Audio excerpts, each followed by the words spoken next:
안녕하세요. 이번 챕터에서는 초전도체의 임계전류에 대해서 설명하겠습니다. 이 제목에서 나와 있듯이 초전도체의 임계전류는 자석밀도 B와 온도 T에 대해서 영향을 받는 특징이 있습니다. 이번 챕터에서 설명드릴 부분은 크게 세 가지입니다. 첫 번째로 임계 파라미터들에 대해서 설명을 드리겠습니다. 그리고 오늘의 주제인 임계전류에 대해서 설명을 드리겠습니다. 마지막으로 이 추전도 선제에 따른 임계전류 값에 대해서 말씀드리겠습니다. 첫 번째, 임계 파라미터입니다. 임계 파라미터는 추전도 물질이 초전도성을 유지할 수 있는 각 최대의 값들을 의미합니다. 아래와 같이 임계 파라미터는 전류 밀도, 온도, 그리고 자계 세 가지가 있으며 그것을 표현한 그림이 오른쪽 아래와 같습니다. 즉, 추전도 재료가 초전도성을 유지하기 위해서는 그림과 같이 파란색 경계면 안쪽 영역에서 운전이 되어야 하는 것을 의미합니다. 그리고 이 임계 파라미터에서 임계 전류 밀도 대신 임계 전류를 그리고 자계 대신 자속 밀도 B를 사용할 수 있는 점도 알아두시면 좋겠습니다. 챕터 2.1.1 부분을 참고하시면 이 임계 파라미터들에 대한 자세한 설명을 들을 수 있습니다.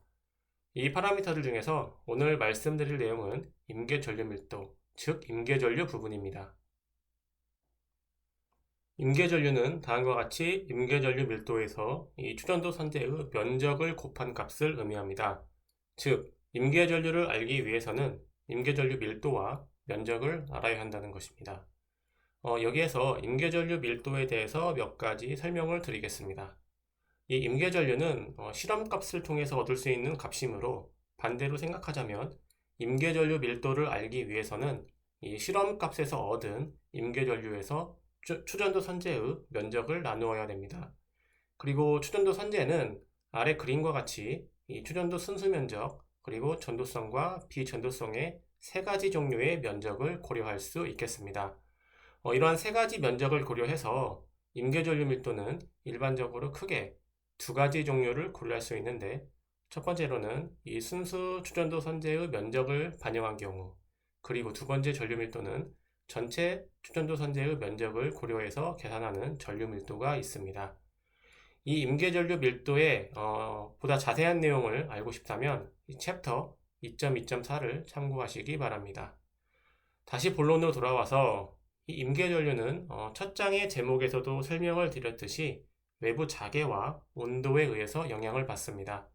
다음 장에서는 이 두 개의 추전도 선제를 예를 들어 임계 전류 값에 대해서 말씀드리겠습니다. 첫 번째로 mg비트를 예를 들어 말씀을 드리겠습니다. 먼저 이 mg비트는 1953년도에 발견되어 사용되었지만 이 재료가 초전도체로 알려진 것은 2001년도부터입니다. 그리고 이 mg비트는 아래 그림과 같이 와이어 형태를 가지고 그 단면은 가운데 그림과 같습니다. 이 재료의 초전도성을 유지할 수 있는 최대 임계 온도는 약 39켈빈입니다. 오른쪽 아래 그래프는 이 mg비트의 임계전류 및 임계전류 밀도의 시험 결과를 나타낸 것입니다.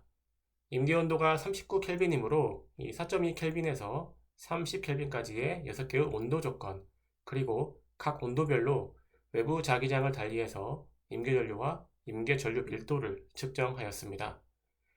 앞 슬라이드에서 설명을 드렸듯이 우리는 임계전류를 측정하는 것이고 이 추전도 선제의 면적을 고려해서 임계전류 밀도를 계산할 수 있겠습니다.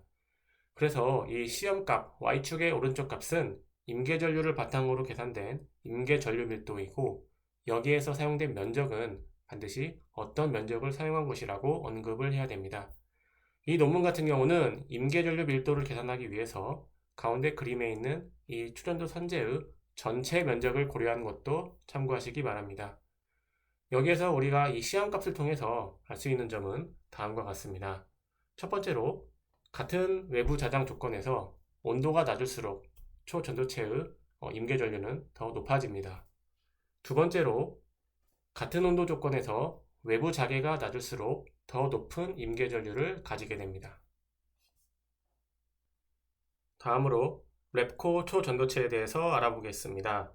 이 초전도체는 이트리움이나 또는 갈도니움과 같은 히토류를 사용하는 초전도체입니다. 이 제작 방식이 앞장에서 설명드린 MG비트와는 다르기 때문에 아래 그림과 같이 테이프 형태로 제작됩니다. 그리고 이 초전도체의 임계전류는 이등방성 특징을 가집니다. 즉, 테이프 옆에 좌표계를 참고하시면 이 외부 자개의 방향에 따라서 이 Y축 방향의 경우는 이 테이프의 수직을 통과한다고 하여 C-액시스 방향이라고 하고, 이 X축 방향을 이 추전도 선재의 면적 구분과 평행하다고 하여 AB 플레인이라고 할 때 이들 방향에 따라서 임계전류의 값들이 다르게 나타납니다. 그리고 이 랩코의 임계 온도는 약 90에서 93도 수준입니다. 아래 슈퍼파워사에서 제작된 이 랩코의 임계전류 값은 오른쪽과 같습니다. 이 임계전류의 값은 MG비트 추전도체와 같이 같은 외부 자장 조건에서 온도가 낮을수록 이 초전도체의 임계전류는 더 높고, 같은 온도 조건에서 외부 자개가 낮을수록 더 높은 임계전류를 가지는 것을 확인할 수 있습니다. 추가적으로 이등방성 특징을 가진다고 말씀을 드렸으므로 이 외부 자개가 0인 지점에서의 초전도체의 임계전류는 같지만, 이 외부 자개가 각도에 따라서 임계전류의 값들이 각각 다르게 나타나고, 이 AB 플레인 방향, 즉 추전도 선재의 면적 부분과 평행한 방향으로 외부 자개가 가해질 때 임계전류가 최소가 되는 것도 확인할 수가 있겠습니다. 이번 챕터를 요약하겠습니다. 첫 번째로 임계전류는 이 추전도 성질을 유지할 수 있는 최대 전류입니다.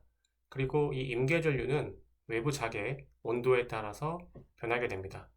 즉, 아래 그래프에서 보듯이 온도가 낮을수록 외부 자개가 낮을수록 임계전류는 증가합니다. 이 임계전류는 각 초전도체마다 고유 성질이므로 외부 자개, 온도에 따라서 이들의 임계전류의 값은 다릅니다. 그리고 일부 초전도체의 임계전류는 이 외부 자개의 크기뿐만이 아니라 각도에 따라서 변하는 이등방성 특징을 가지게 됩니다. 오늘 여기까지 말씀을 드리겠습니다. 감사합니다.